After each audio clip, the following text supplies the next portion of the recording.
Hanefi mezhebi, bizim halkımızın mezhebi, şu meselede bektürüyor. Hem meselede de bütün mezheplerin meselede bektürüyor. Hasan beter şu meselede ne mi?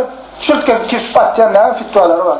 Mesela şu Hanefi alimlerinden Mevla Ali'ül Qari rahmetullah şeyle diye Novruz gününe mecuzlara yumurtka savvat etmek küfürdür diye. Yani Novruz deydi başka milletten bayramı. Hem Novruz'u kastediyor hem bütün milletten bayramını değişti. Kafirler bayramını. Eğer diye onların bayram gününe Müslümana savvat verse bundan hem serasap olmalı. Yani şovuna kavatta bir Müslümana savvat veriyor. Bundan hem serasap olmalı. Yani şu şovuna kavatlap veriyor biliyor musun? Sadece savvat veriyor olmasa başka onu biliyor musun? Ediyorlar nasıl güç koyuyor. Eğer de diye Novruz günü mecuslar uyuştular. Müslümanlardan hem biri onların uyuşmalan barada diye. Oğuz savdular. Uyuşmalanlar diye. Oğuz geçirdiler. Deyse kafir olur diye. Din oyuncakta biliyor musun? Oğuz savdular. Oğuz geçirdiler. Ağzı geçirdiler. Deyse kafir olur diye. Ne için? Çünkü diye olan diyen işler küfür olanların kafir. Verdi ne var diye kafirlerin meyletmek, kafirlerin diyenini kovurmak var diye. Bu da dinle haram. Allah'ın hükmünün tersine ediyen kişileri, Allah'ın kafir diyen kişilerinin ne ediyen işlerini kovurmak, beğenmek var diye. Küfürlerini. Bu da çok okunuyorlar, o da çok okunuyorlar, mecuslar. Novruz'un şolan bayramı. Şolun münasibetle ediyorlar, senem ondan beğeniyen kovga çıkıyorlar diye. Şolun orada kafir dedim. Öyle Hanefi olsa, ne Hanefiler ne ediyorlar? Bu var.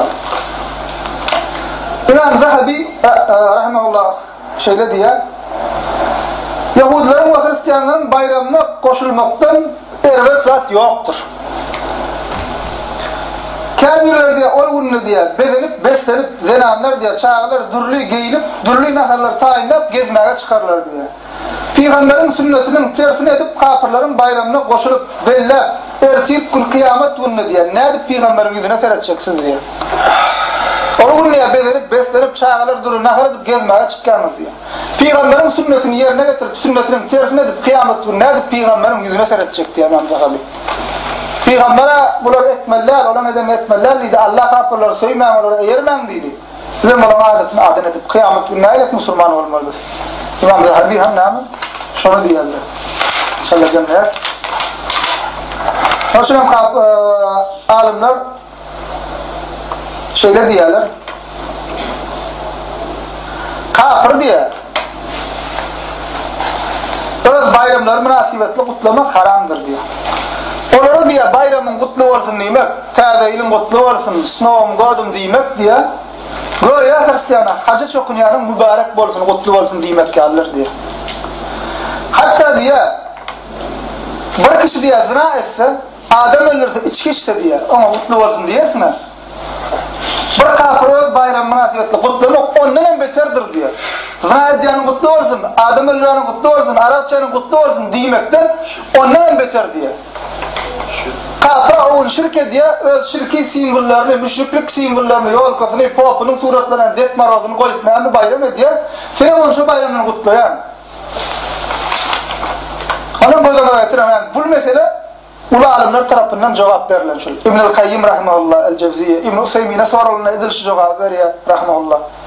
Şundan beterdir kutlamak diyor.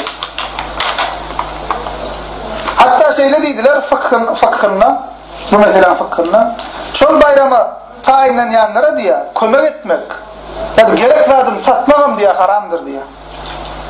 Düşündük mü? Yani belli sen şuna yardım etmek, kömek etmek. Ya burada şuna satmak bayramlar için haramdır diye. Şimdi bir yer deyiptiler, bunu alak bekturmak neyine gerek cahil insanlardan işte, bunu alak vervesi adamı ola bula deyiptiler biliyor musun? İslam bizden hemen İslam'a birinin ağzında yıkılıp görmem diye. Hiç kim bana hemen bağlı olmayan bir taraf bana hemen menlik kurun diye, öz kulturanı, İslam kulturanı bolun diye. Başka halkların ağzını okunayanlar, ağzını yıkanayanlar pis elip gidiyendir görsenler. Şuşular ağzını yıkanıp, şuşular ağzını yıkanıp, sığan yalak boluplar. Öz medeniyetini unutup, öz kulturasını gömüp bileyen mi? Şoğullu bizimki de hakikaten hem şu malde ama Orsun kâr teröriyetini alan insanlar var. Ors kulturasını, öz kulturasını üstünü görüyor. Hatta o sünne geplemeklik özünden geplemeklikten üstün görüyor. Öyle de mama papa dişen olup bilen mi Türkmenler? Kâr Türkmenler. Onu üstün görüyorlar. Neymiş orsun dili, neymiş bilimin dili, Türkmenlerin dili garip. Neymiş gelip çıkar şu zatlar? Şol kapırın medeniyetini kovup, kapırın kulturasını kovup, öz kulturasını, İslam'ın esasında kurulan kulturasını iğreniyorlar. Şeyden neymiş? Duzun Suudi'ye işiyalakta başka milletten şimdi sığanyarak olup Irak gidiyor halklarla. Ama İslam bizi hem taraftan koruyor, akıl taydan, namus taydan, edeb ahlak taydan, kapırlara mengzemen ama arkanı dik tutup ördağımız, desturumuzdan Kur'an'ın sayesinde yaşam diyelim. Peydalar kamil. Ama daha düşünceli olduğunda bir tarafta seyretsen neyme ziyanı var diye oturmalı bileyim. Çağcıkları beğenler yasa. Neyme başka onu beğendir, bana ne okmuyor? Çağını başka onu sevodan, cuma günleri al, akit cuma akit bilen gezdir. Cuma günü iş, andan sonra iş. Bilen edivermeli. Müslüman bayramına mı belli? No, tezeyliğine edilen çıktıcı Müslüman bayramı dedik böyle ya, yok bilen. Öz bayramına gelen çok pülü yok. Kapırın bayramına gelen kardalık bayramı edilen. Akmaklatlardan bir taraftan seyredilip dileyen gururumlar öyle.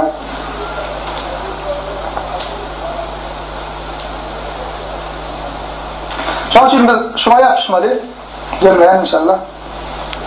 Bize Allah Teala iki sanakta mübarek bayram verdi. Bil ol mübarek günde ne edeceğiz? Namaz kılacağız. Allah'ı zikredeceğiz. Birbirimizi ziyaret edeceğiz. İki sanak mübarek gün. Biz şuna yapışmalı. Allah mübarek peygamber, Allah Habibim diyen peygamberinin kıyamet peygamber mübarek kılanın günlerine yapışmalı bizler. Şuna ödümüzde üstünlük derece bilmeli, biliyor musun? Kapırın ağzına kırmaklık, peslik bilen peygamberin sünnetinin tersine gitmeklik. Ve Ömer radiyallahu anh'ın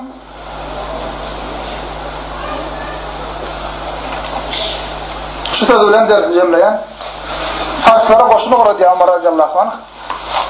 Sa'd bin Ebu Vakkas'ı koşuna emir edip uğradı diye sahabe radiyallahu anh. O izinden hem Sa'd bin Ebu Vakkas'ı nesihat edip ulur hat diye. O şu hatında şeyle setirler geçiyor diye ey Sa'd diye billiye bizim kapırlara olan üstünlüğümüz bizim diye onların üstünde diye yeniş kazanmaklarımızın sebebi diye.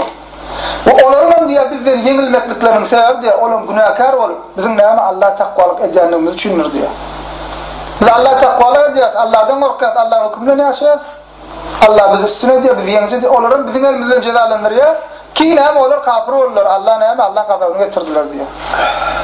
Ve billiye Allah biz diye İslam'la neyme dereceleri kaldırdı diye. Biz pes kalıptık diye. Araplar pes kalıptı. Lette dolanıp varın, zinaçılıkla, daşa çöpe çora çokunup varın halıptı.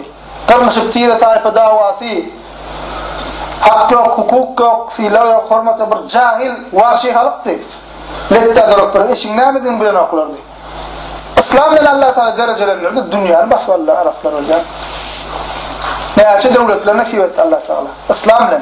Ömer radiyallahu anh diye, ey Sa'd diye, bil ki diye, eğer de diye, yine de Allah seni doğru yola getirenden son, yine de cahilliği saylasan diye, Allah'ın yolunun başka yolu saylasan, Allah Teala edil şu ön kısiyalak edip yeni bir kişiler der, pes eder diye. Ya şurası Ömer radiyallahu anh sözü, bizim hemen Müslümanlara izlenen söz. Allah da İslam'la derecelenir değil, İslam'a gelen halklar derecelenir. İslam'a gelen atavağlarımızdan övülüp yaşaplar, hazır gün Türkmenlerle. Bu mal Türkmenlere gazı koça çıkarıyalak der, bolşlarını görsen. Kâgirlerin hemmesi olması da.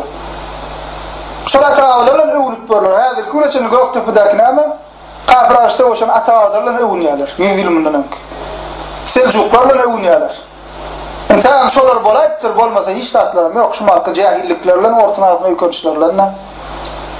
Ama neyme dinimizden uzaklaştık o neylek bulduk ne? Dünya kuyruğundan. Dava cencel, milletçilik, tire tayfaçılık, cahillik, ağrı yok, namusu yok. Erkek de, ayalle, ulusu ulla, kişisi de. Halkın içinde barzat bilen, bu toslarda yok, bilyas ne gelbettikleri var. Dine uzaklaştık ne neyem oldu? Ömer radiyallahu anh aydan söyledi. Eğer dine yapıştık, Allah bir dereceleri kalır. Eğer Allah'ın hak dini gelenden sonra, Peygamber sünneti beyan bolandan sonra yine de ondan ne de olursak Allah Teala yine bizi pes eder.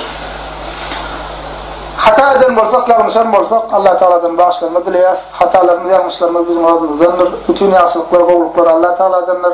Sözümün sonunda Allah Teala hamd ediyen Peygamberimize, Ahl-i Beytine, sahabelerine ve kıyamet gününe Onlarına bolanlara Allah Teala salatu selamının bolmagyny dileýän inşallah.